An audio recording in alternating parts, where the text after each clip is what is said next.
Fiks para 4 muajsh, qytetarët e Republikës Kosovës dollën zgjedhjet lira demokratike për të dhënë verdiktin e tyre se në çfarë drejtimi duan vendin dhe kush duhet të qeverisë. Verdikti ishte i qartë, qytetarët i thanë jo sundimit një partijak të 4 viteve të kaluara dhe i dhanë shumicën parlamentare partive të cilat ishin në opozit në mandatin e kaluar. 4 muaj më vonë, sot është pikërisht partia e mentalitetit mënes, lëvizja vetëvendosja, ajo e cila nuk po lejon që të konstituohet e të materializohet ky vullnet i qytetarëve të vendit tonë, duke bllokuar konstruimin e kuvendit edhe pastaj edhe themelimin e qeverisë së re.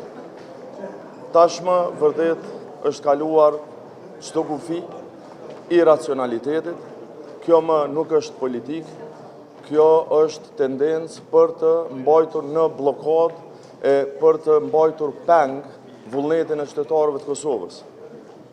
Ne si Partia Demokratike e Kosovës jemi konsistent në qëndrimet tona. Ne besojmë që vendit i duhet sa më parë, jo vetëm kuvendi, po dhe qeveria e re, ka atë shumë punë të cilat presim për të bërë, ka atë shumë sfida, atë shumë kërkesa e nevoja të qytetarëve, të cilët na kanë votuar për të marrë ballafaquar e për të zgjidhur ato, dhe nuk ka asnjë arsyetim më tej që për shkak kryenësisë politike të zotit Kurti e të vetëvendosjes, në insistimin e tyre për ta bërë kryetarët kuvendit Albolena Haxhiun pa i pas votat, për herë të parë në historinë e re të Kosovës pa shumicë parlamentare, kjo situatë nuk duhet vazhdojë më tej. Ne edhe një herë përsërisim qëndrimin tonë. I ka rreth 40 opcione zoti Kurti, këtë çka duhet është që vërtet të tërhiqet nga propozimit që nuk e ka shumicën, siç e kemi thënë se ka pas as më herët e as do ta ketë më vonë. Jam bërë 28 ditë prej kur Alianca e ka dërguar një konstituese ne për marrë një mendim. Po du me ditë Partia Demokratike, nëse gjykata kushtetuese thotë që vendimi i fshat është në rregull, po nuk ka shkelje kushtetuese, a keni me votuar në këtë mënyrë? A keni me votuar? Unë besoj që sa i përket gjykatës kushtetuese, Partia Demokratike e Kosovës ka treguar gjithmonë jo vetëm respekt, por edhe zbatueshmëri të atyre vendimeve, edhe kur na kanë pëlqyer dhe kur s'na kanë pëlqyer, sepse gjykata kushtetuese ka mbetur ndoshta organi vetëm që ka vërtet integritet edhe kredibilitet dhe që vepron për te i palëve. Por përkundër faktit që ne kemi mbështetur edhe Atlant nuk na ofron zgjidhje. E kam thonë po e përsëris, ne s'kemi krizë juridike kushtetuese, kjo është krizë politike dhe kriza politike kërkon zgjidhje politike. Nuk mundet gjykata kushtetuese me na e zgjidh këtë situatë. Gjykata kushtetuese mund ta pranoj, shpresoj Londën, e ta trajtoj e të ketë një aktgjykim, e të thotë që bën kështu ose bën ashtu.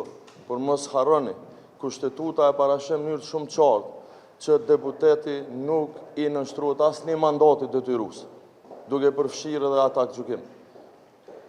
Problemi është politik.